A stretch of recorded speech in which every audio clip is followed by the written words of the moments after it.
If you are tired of opening up your podcast analytics dashboard and seeing the same download numbers staring back at you week in and week out, no matter how much time and energy and effort that you are pouring into your show, number one, you're not alone. And number two, there's a couple reasons why this happens. In many cases, it could be because you need a different type of marketing plan for your podcast. But in most cases, it's because the marketing that you are doing for your podcast could very well be sending listeners your way, but those new listeners are not seeing an immediate reason to click, and so they're scrolling right past. And in this Fix My Pod coaching session, we are fixing that. I'm sitting down with estate planning attorney Sara Ecklein to pinpoint what her show is accidentally communicating to new listeners, identify where her cover art and her show title are keeping people from clicking, and show you what you can change on your show today so that the right person knows in seconds, holy cow, yes, this is for me. Welcome to Insider Secrets to a Top 100 podcast. I'm your host, Courtney Elmer.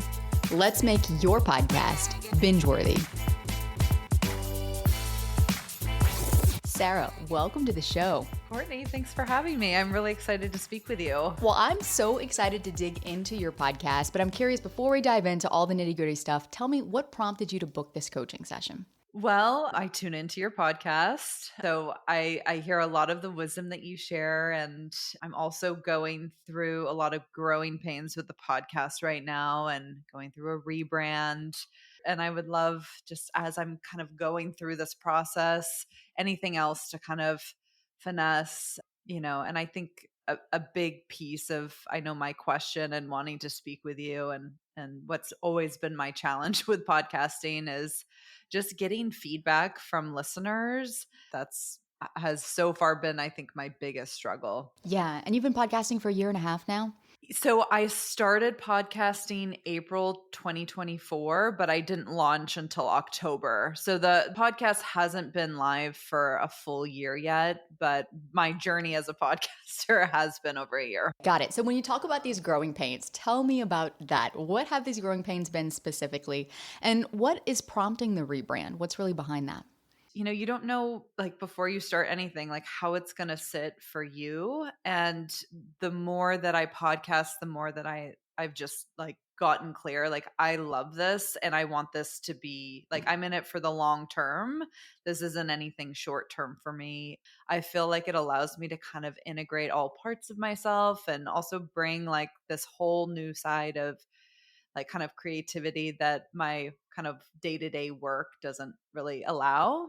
And I think I've also, through my podcast, I've really gotten more clear of my message. And I really think that the work that I do can change people's lives. And so connecting to kind of that this is long-term, it's not kind of a short-term project, and B, connected that I want this to reach as many people as possible and really make impact in the world. It is where I began searching of like, how do I actually reach more people? And then posting on LinkedIn has been kind of where I've focused on social media. I started doing Instagram and LinkedIn, and it ended up being just like too much. So I was like, let's just go all in on LinkedIn. And it's been okay, but the numbers and the downloads have been really flat. So that's where I began tuning into your podcast. And so what that now looks like and has entailed is I've gotten crystal clear of who my like ideal listener is, my avatar. So part of what's going to be rolling out is I'm going to be speaking to mothers specifically. They fall in what's called the sandwich generation, so caretaking to both their kids and their parents. And then I've also been focusing in on keywords, and I just added a subtitle to the podcast. So it's been the legacy of love, which I've realized like doesn't really land. It's like, okay, who is that for? What does that actually mean? And so the subtitle now is Estate Planning Simplified for Mothers, Creating a Legacy that Reflects Their Values and Vision. And then I think the other piece of kind of the rebrand and rollout is I'm going to begin doing solo episodes, and I'm going to shorten the episodes significantly and have them air twice a week. So that's probably going to begin like in a month from now. Okay, awesome. So you've got a lot of things in the works right now, but I want to back up a second because I'm really, really so happy to hear that you've spent time clarifying your who and your message. And this is a step that so many podcasters, it's not that they skip it, but it's that most podcasters don't go deep enough. When we all start a podcast with the general idea of what we're going to talk about and generally who it's for, but the level of depth that's actually required in order to be able to convince someone who doesn't know you yet, who doesn't like you yet, or have any reason to like you, who doesn't trust you yet, to say, listen, give me 30 minutes of your time to listen to this episode, and maybe beyond that, listen to more episodes. We have to be able to very clearly communicate with them what the payoff is for them in listening. And when a show fails to do that or struggles to do that, it can be difficult for that show to grow. And that's one of the foundational reasons that we often see growth stagnate or not grow at all. And so I'm glad that you're doing this work. So I have a question for you, because you mentioned before we hit record that you're about to roll out this rebrand. You've got a new name for the podcast. So the current name is Legacy of Love. What's the new name going to be? So it's still the Legacy of Love, but I've just expanded that subtitle. So I'll be saying that in every intro. And so the tagline is the podcast that simplifies estate planning for women who are raising kids and caring for aging parents, so you can plan confidently, ditch the overwhelm, and leave a legacy that reflects your values and vision. Okay. I like that for the tagline and for your in-episode content. For the actual podcast name, it is a little long. And my concern is that with the name of the podcast, think about a listener as they go through the listener journey before they hit play, right? They're seeing your cover art. They're seeing the title of the podcast. They're clicking through if that resonates with them, if it's relevant to them. They're reading your description. They skim your episode titles, and then maybe they'll hit play and give you a minute or two of their time, right? Where we really have to hook them and convince them, yes, you need to listen to all of this. So at each point along that journey, until they've listened to you for a while and they know you're going to deliver on what you promise in your episode titles, and they know that you really know your stuff, and that comes later. Until then, at each point of the journey, they're asking, is this relevant for me? So there are a couple of things before we dive into strategy and growth and things that you can do in terms of getting your show in front of the right person.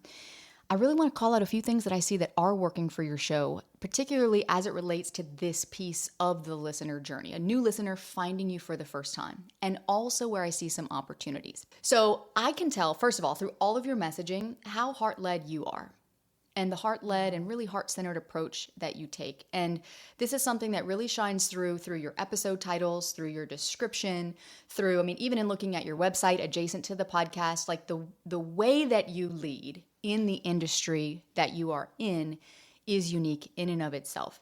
You're very consistent with your publishing too. And overall, your messaging, your cover art, it's very clean, it's professional, it's emotionally resonant. So I can see what heart that you've put into your show.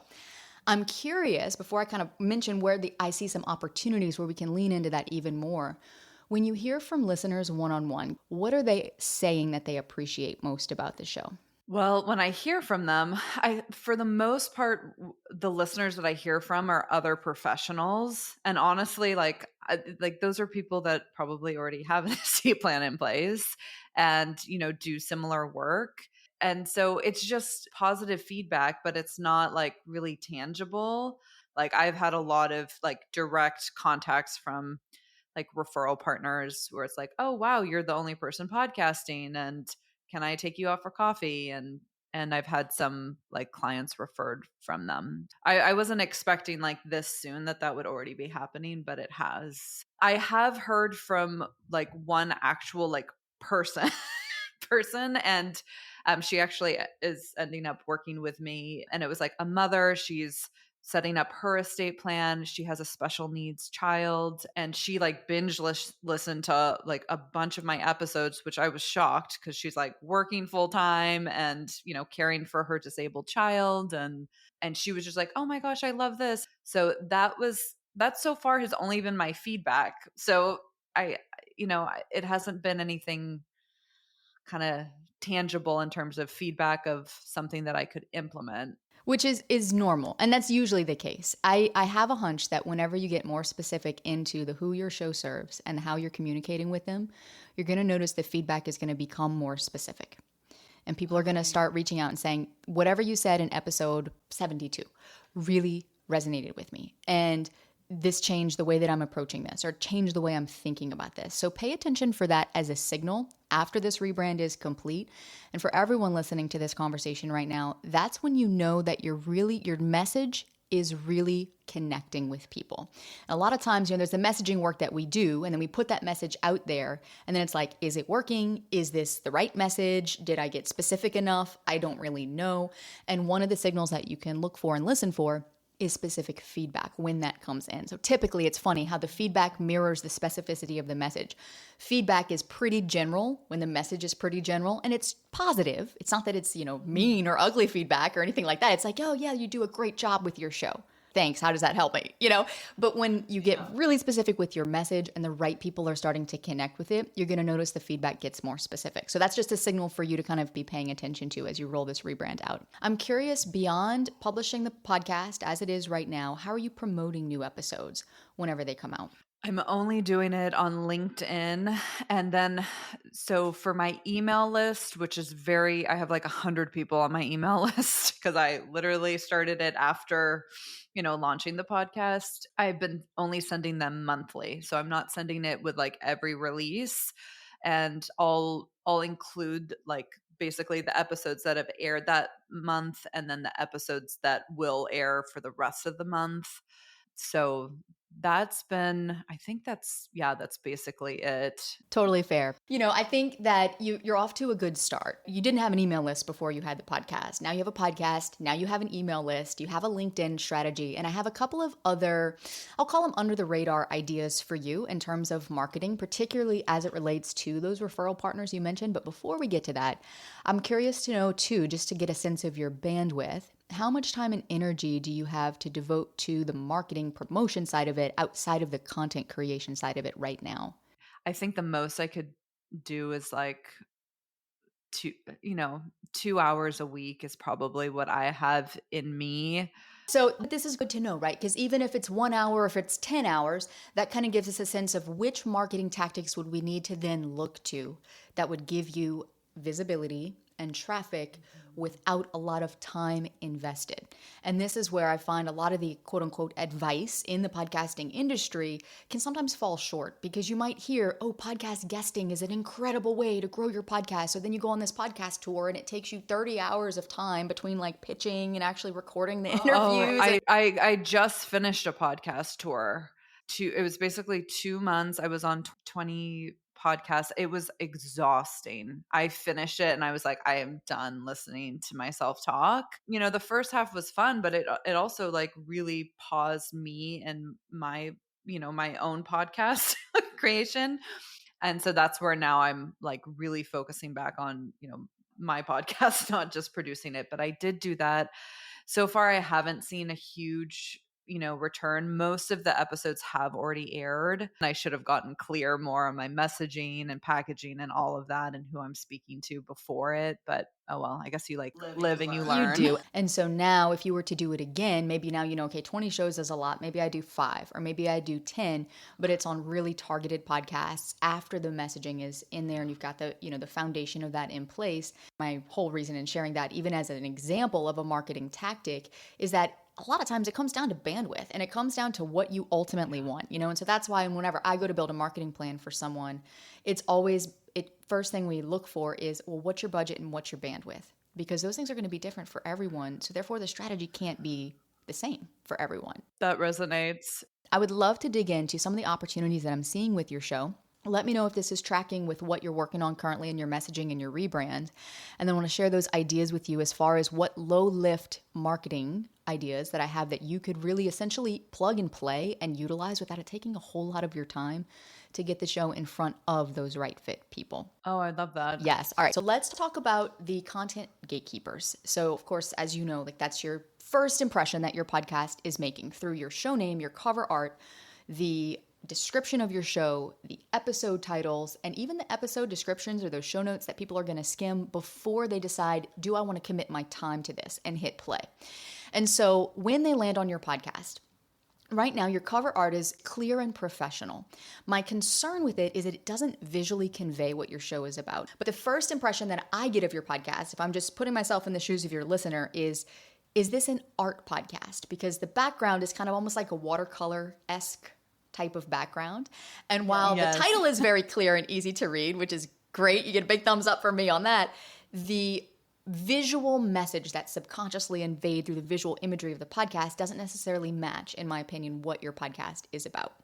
So is that something that you have changed? And if so, what is it going to look like? Can you give me a sneak peek of that? Yeah, I can. And most people, when they hear about this, they hear about like estate planning where, families torn apart and things went wrong. So that's so much of the like where the title came to me of the legacy of love, because really we have the power to transform ourselves, our lives, our family, our future generations. Anyways, so with the mom with her like holding her child and her eyes closed, I feel like it looks like she's kind of meditating and also envisioning this future. Yes. Okay. So a couple of things that I am noticing off the bat, when the word love is the focal point, it implies like relationship podcast. So I would actually suggest the focal point being legacy. Thanks for saying that. Legacy being, thank you. See, my brain doesn't work like That's this. okay. Legacy being the focal point. And visuals matter a lot. And we process these visuals so quickly, not even at all consciously aware of how we're processing this, but it's the overall impression that it gives, right? And we kind of just get a vibe. And then it's like, yeah, that's for me, or no, it's not. So I would say from, visuals perspective, legacy being the focal point. The thing with the mother and the child, while it is a beautiful example, it doesn't scream estate planning podcast to me. It screams parenting. And while I love the idea of the younger mother and passing down a legacy, for estate planning, and particularly for the mother that you're looking to reach who's in that sandwich generation or that gap where, it is her children, but it's also her parents, that to me, maybe a more mature photo or, image would visually convey more of the message of your show, where this isn't a parenting podcast for young children. So that is thing number 2.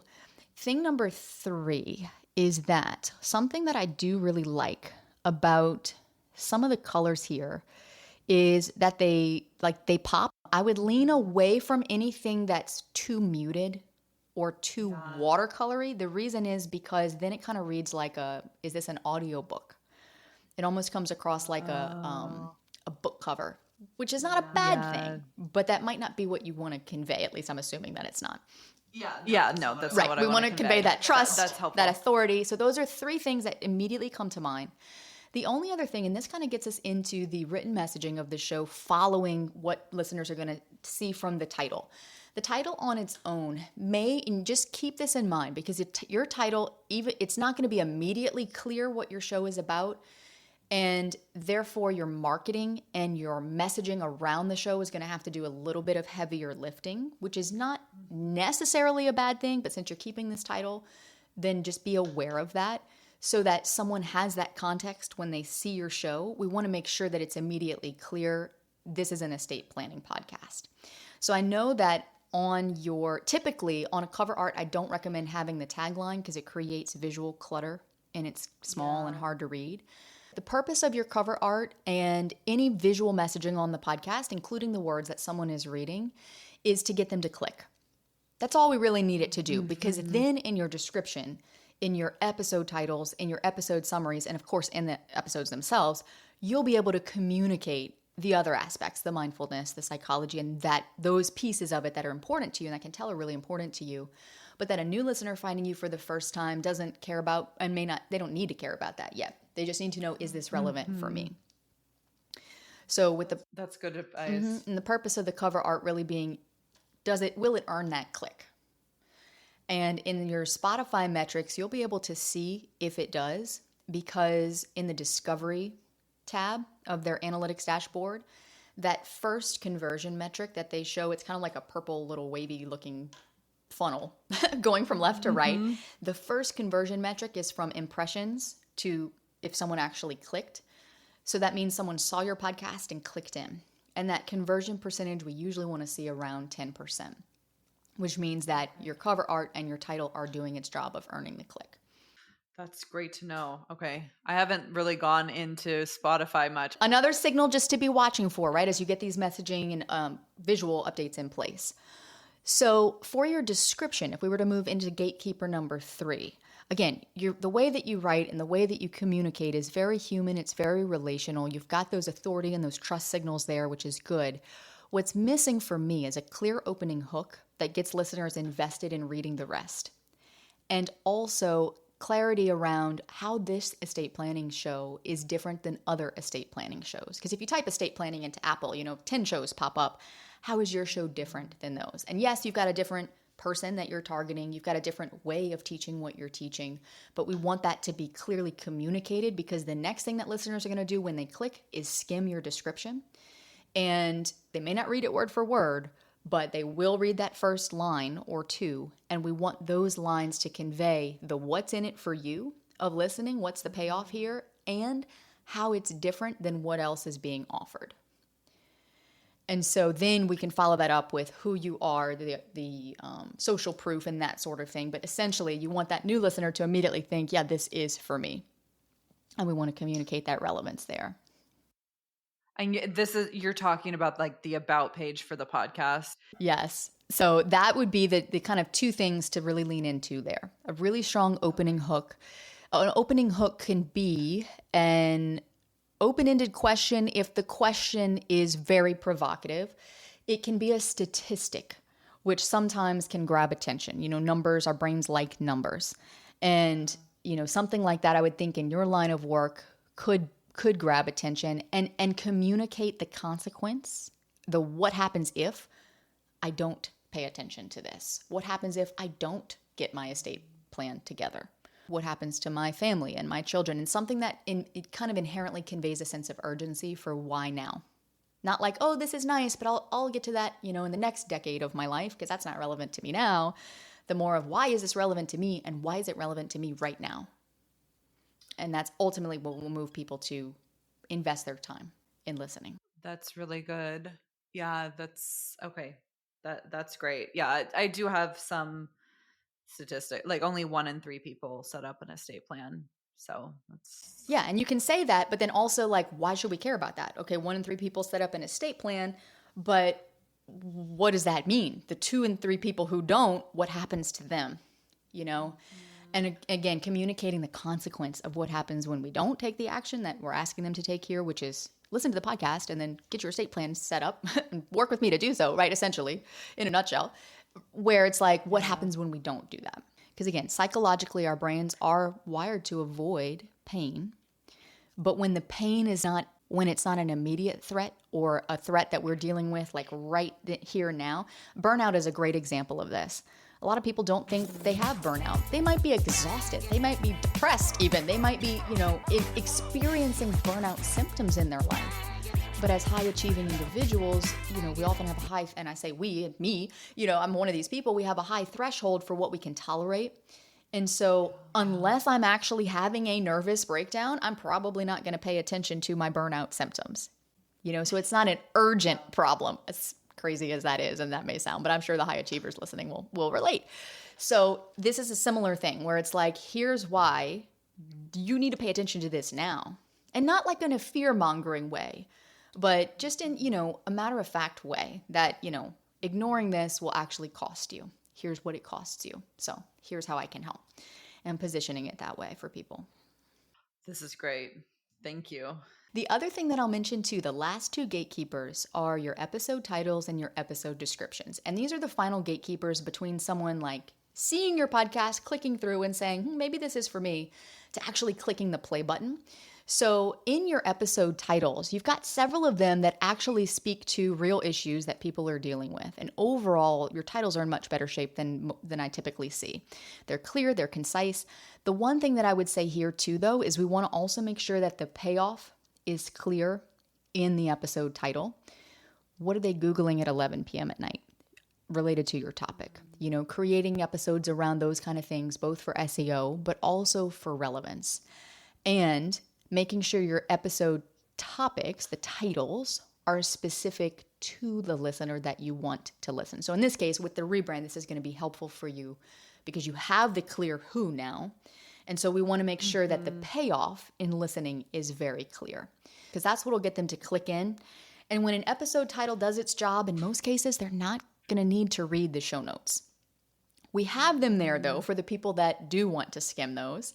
But in most cases, the episode title does its job. They click play, and now your in-episode content has to take over, the work of keeping their attention at that point.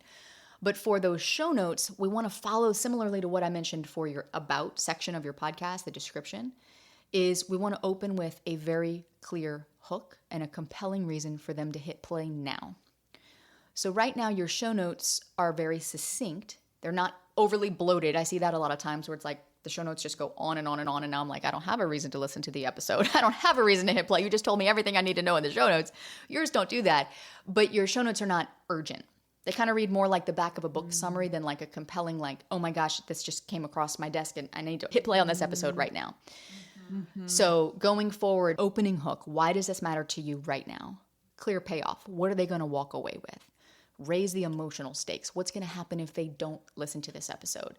And then a clear call to action at the very end saying, okay, what do you want me to do now? Like hit play and let's actually talk about the next step you need to take to avoid XYZ problem. And making it very clear that, if they're skimming those show notes, this is what they're going to get out of this episode, just to further reinforce the relevance of that episode and yes, this is going to be worth the 30 minutes or the 20 minutes or the 40 minutes, however long that I'm asking you to spend in listening. That resonates, but I like that, like having a hook and creating that urgency to click. Yes. Yep, definitely. Those are some very simple, further refinements that you can make with the messaging updates that you're doing to the show right now and going forward. On the marketing side, there's so many things. In Pod Launch, we teach people how to build a marketing plan for their podcast that's cyclical and that actually can scale with them as they grow their show. There's so many things that go into that. And like I said, at the end of the day, it all boils down to budget and bandwidth. So what I'm thinking for you, just kind of based on the brief conversation we've had here about how you're currently promoting the show through LinkedIn, and then what you mentioned about referral partners. And in your case, honestly, there's so much opportunity here. If you, and this, for anyone listening, if you're in this scenario where you've got referral partners or you've got colleagues who market to and serve the same audience that you do, but don't offer what you do, you can actually utilize your content as to fill a content gap that they might have, and essentially plugging your content into other people's ecosystems. So for example, maybe reaching out to a handful of these referral partners, and if they've got like an email list that they email to regularly, then you can say, well, look, I would love to be able to fill this content gap for you and position it that way, right? Where it's like, I notice that this is a topic you haven't covered yet that would be highly relevant and really valuable to your audience. And I'd love to really take that off your hands and be able to provide that content for you and see if they can send you, like literally, here are the topics that we're sending out in our email newsletters this month. And you cherry pick episodes that they can plug into their email newsletter for you and send to their list. You can even offer to sponsor their newsletters. It's usually inexpensive. In fact, many of them might be thrilled to be like, oh, you're willing to pay me money to for this newsletter that I'm already sending to my list, and see if they will send you their newsletter topics in advance, match an episode that complements or adds additional value to that topic, and then that gets promoted to their lists, which is your audience, on a weekly basis. And it's a very low lift from a marketing perspective, but it's high trust because those people who subscribe to their newsletter trust that individual. And if that individual is promoting your podcast, then that trust transfers to you.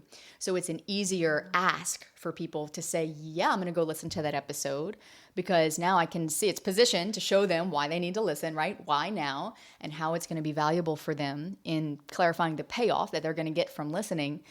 It makes the person who writes the email look really good because now they're providing additional value to their audience. So it's really a win-win all around. And it's a much more direct way of marketing your podcast in this situation, like with, the fact that you have referral partners that you could potentially tap into, than say something that is a heavier lift like podcast guesting, or something that might require more budget like ads, but that has less targeting, right? To be able to reach your specific ideal person. So kind of thinking about marketing in that way. How can I get my show in front of the people who already are looking for content like mine? The audiences that already are out there that I just need to connect the dot for them and show them that this show exists. So that's one thought that wouldn't take a lot of legwork to do, particularly if you have good relationships with some of those referral partners already.